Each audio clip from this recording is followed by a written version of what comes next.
wanted to update just real quick on the insurance prescription frustration and what I've found out about it. Today's Wednesday. I guess on Monday I got some details about it. I found out that I have two insurances. I have my primary insurance, and then I have state insurance as secondary insurance to help pick up copays and to pay for tests and procedures and stuff that my insurance doesn't fully pay for. I had thought that it was my primary insurance that was needing all the prior authorization.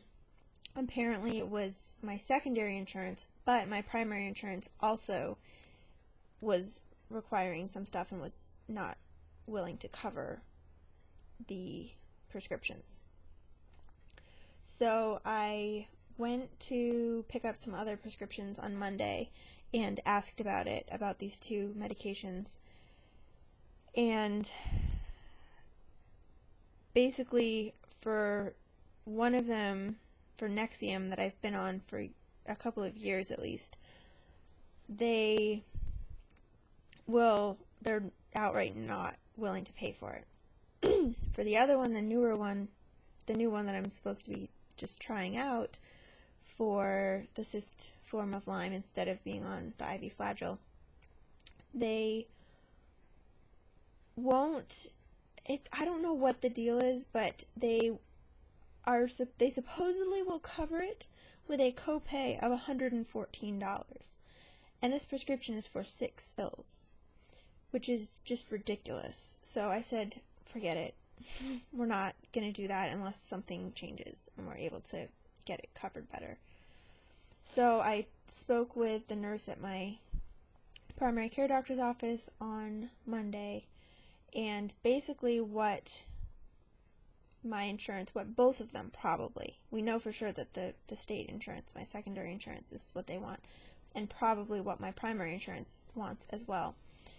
In order to cover the Nexium, they are requiring that I go on Prilosec for 2 weeks, and then assuming that doesn't help, then I have to go on Protonix, another reflux medication, for 2 weeks, and then they will cover the Nexium if neither of those work. Now, I have already been on many, many different reflux medications, and it frustrates me that they're questioning my doctor, questioning my need for this specific medication, saying, oh, well, these other medications should help you just as well, so you might as well just go on those because they're a little bit less expensive, or whatever. It's really ridiculous. And so I had to go and dig out my medical records to find out when I was on Prilosec, because I was on Prilosec for a while, and it really didn't help much. And I thought that I had been on Protonix at one point, but apparently not. I've been on a bunch of other different reflux medications, but not Protonix. So basically I have to wait for this all to be sorted out. In the end, they should pay for it, but I might have to muddle along for like 3 or 4 more weeks without it, which sucks. It's not as bad as them just flat out not paying for it ever, but it really, I don't know, I watched Carrie's video yesterday about her insurance struggles and issues and basically specifically her prescription stuff, and like it's frustrating that doctors are questioned so much. I mean, in some instances it's really good. You know, doctors need to have checks and balances and whatever, but it's like there's no faith that doctors actually know what they're doing when they're prescribing some medications. And all of this makes me nervous about some of my other medications that are expensive, and whether or not when it comes time for me to refill them, I'll have issues with those as well. One of them mainly that I'm worried about is Zofran, which I take for nausea. I was able through my previous insurance to get both oral Zofran and IV Zofran, which was great, and it helps a lot, and I refilled it like right before my insurance changed so that I have kind of a little bit of a stock of it. But even the oral, like, some people have a lot of trouble trying to get it covered if they don't have cancer or something like that. So, and there isn't, my old insurance had a really good website where you could go and search.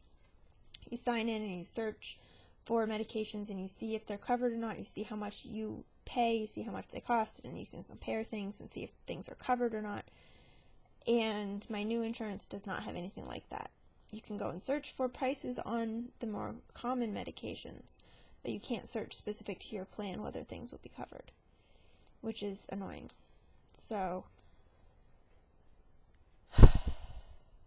it's frustrating to have to deal with all of this. And to have, I'm so thankful that I have insurance, and I'm thankful that I have two insurances so that the medications that are covered by both, I pay like a $2 copay for, and that's great because I'm on a heck of a lot of medications. But like now I'm having to deal with fighting two different insurance companies for medication. So anyway, that's the update on all of that, and I'm waiting.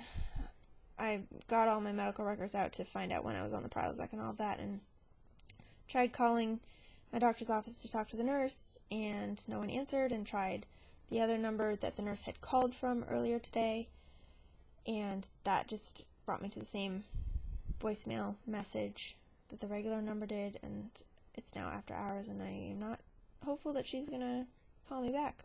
It's frustrating sometimes to try to get in touch with anyone at my doctor's office because it's very small and they're not so good at getting back to you right away.